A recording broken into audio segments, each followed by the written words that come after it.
안녕하세요 여러분, 여행을 읽어주는 남자 가이드 석입니다. 오늘 읽어드릴 지역은 인도네시아 발리를 읽어드릴게요. 새로운 지역이니만큼 또다시 떨리기 시작하는데 이게 언제쯤 적응이 될런지 걱정이 되면서도 기분 좋은 떨림이라서 기분은 좋네요. 본격적으로 신들의 섬, 지상 최후의 낙원 발리를 읽어드릴게요. 발리를 동남아라고 많은 분들이 이제 무시를 하는데 그건 상당한 오해예요. 세계의 많은 사람들이 관광을 하고 싶은 지역으로도 항상 최상위에 링크되는 지역이고, 럭셔리한 풀빌라가 즐비한 풀빌라의 원조 지역이기도 해요. 그리고 서핑으로 워낙에 유명한 지역이라서 많은 유럽 사람들과 호주 사람들이 찾는 명소이기도 하고요. 그리고 그 외로 발리의 매력에 빠져들게끔 만드는 수많은 관광지와 즐길 거리들이 아주 많이 있답니다. 그리고 외부 세력들의 이제 영향으로 퓨전 음식이 발달해 있거든요. 그래서 동남아에서 느끼는 그 향신료에 대한 거부감 있잖아요. 그런 데서는 이제 조금 자유로우실 수 있으세요. 우선 발리를 조금 쉽게 이해하기 위해 발리를 신들의 섬이라고 불리는 이유를 간략하게 설명드릴게요. 발리 주민은 특이하게 대부분이 힌두교를 믿고 있어요. 정확히 말하면 발리 힌두교예요. 근데 왜 특이하다고 했냐면 인도네시아의 인구의 90%가 이슬람교를 믿는데 발리 주민의 대부분은 이슬람교가 아닌 힌두교를 믿어요. 여기에는 역사적 이유가 있겠죠? 원래 인도네시아 사람들이 힌두교를 믿었거든요. 그런데 이슬람 세력에게 인도네시아의 힌두교도들이 멸망을 했고, 이 중 살아남은 왕족과 예술가 그리고 승려들이 발리로 이주해 힌두교를 지켜나간다고 해요. 그래서 신앙심이 유난히 각별해서 아침마다 상점이며 집에서 제를 올리는 장면을 쉽게 보실 수 있고, 제단을 이곳 저곳에서 많이들 보실 수 있어요. 이런 이유로 발리를 신들의 섬이라고 부르는 것 같아요. 그리고 이때 예술가들도 많이 넘어왔거든요. 그 예술가들로 인해 가지고 발리의 건축이며 조각품 그리고 인테리어에서 뛰어난 미적 감각을 발리 어디에서나 쉽게 찾아보실 수가 있어요. 이렇게 예술로 포장된 신들의 섬 발리, 안 이쁠 수가 없겠죠?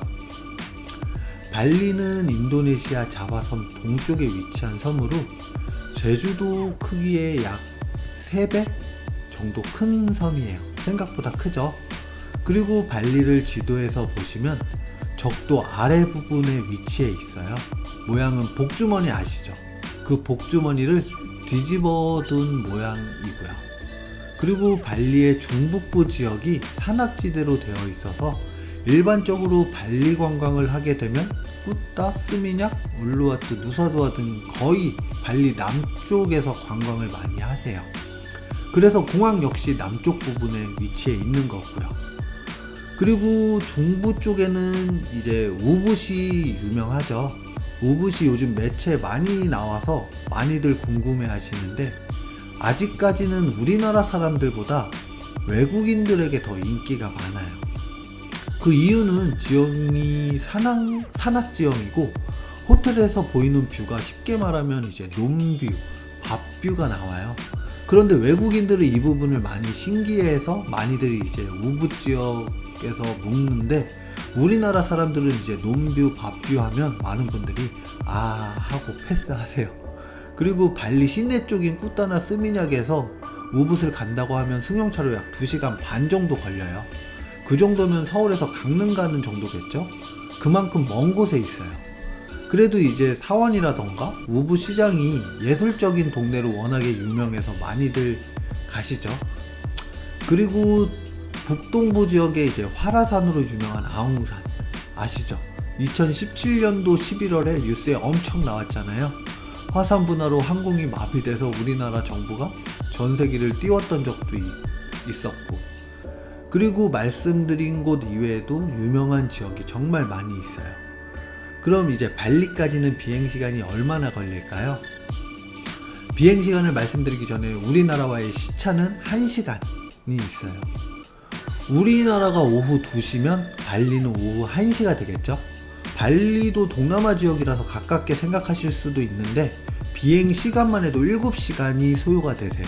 같은 동남아 지역으로 베트남 다낭의 경우는 4시간 30분 정도, 그리고 태국의 방콕은 6시간 정도 소요되는 것에 비하면 1시간이나 더 날아가는 곳에 위치해 있는 거죠.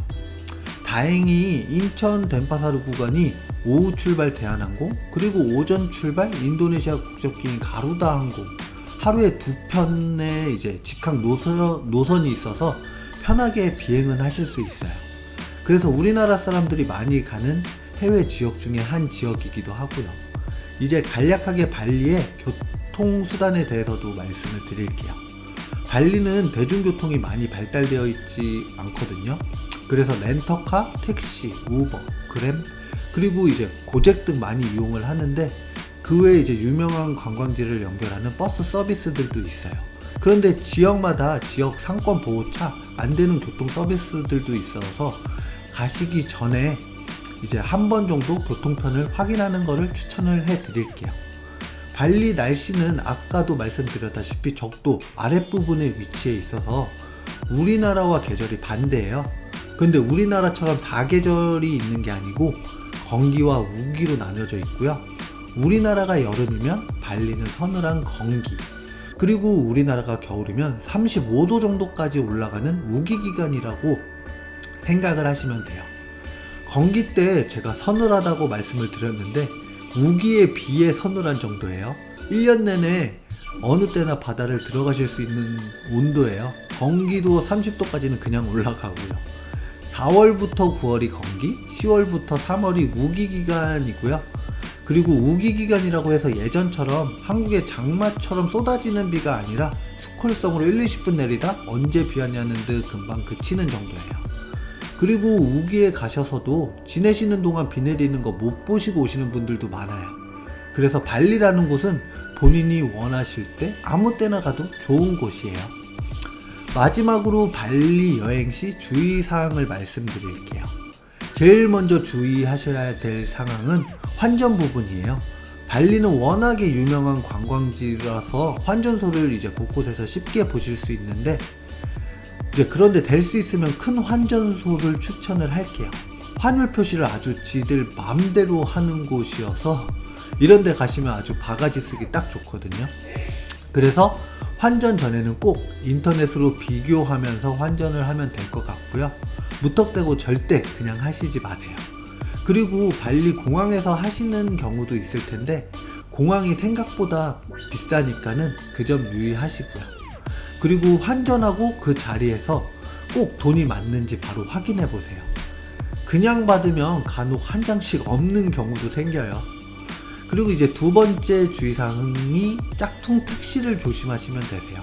발리는 블루버드라는 택시가 유명한데 짝퉁 택시 또한 많아가지고서 조심을 하셔야 돼요.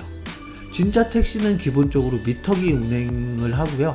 혹시 기사가 미터기 안 켜고 흥정하려는 기사가 있는데 그럴 때는 미터기 안 켜면 내린다고 하시면 돼요. 그래도 안 켜시면 그냥 내리세요.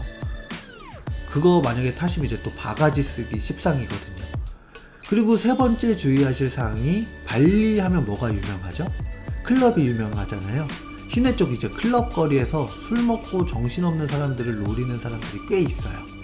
그래서 이제 한 번의 실수가 최고의 여행을 최악의 여행으로 만들 수도 있고, 그리고 최고의 지역에서 도둑놈 소굴로 변신할 수 있어요. 마지막으로 발리는 파리 모기가 많거든요. 요즘 벌레 퇴치제가 워낙에 잘 만들어져서 나오잖아요. 저도 모기에 워낙에 잘 물리는 타입인데 그거 뿌리고 안 뿌리고의 차이가 엄청 커요. 그래서 모기 퇴치제는 꼭 준비를 하시고요. 그럼 이만 이것도 모르면서 발리 가냐 편을 마칠게요. 말씀드린 거 외에 궁금하신 거 있으시면 언제든지 댓글로 남겨주세요. 성심성의껏 답글 남겨드릴게요. 그러면 전 다음 편인 발리 가면 이 정도는 즐기고 와야지 편으로 다시 돌아오겠습니다. 유익한 내용이 되셨다면 좋아요와 구독 아끼지 마시고 꼭 부탁드릴게요. 오늘보다 나은 내일을 위해 더 열심히 달리는 여행남 가이드 석이 되겠습니다. 지금까지 시청해주셔서 감사합니다.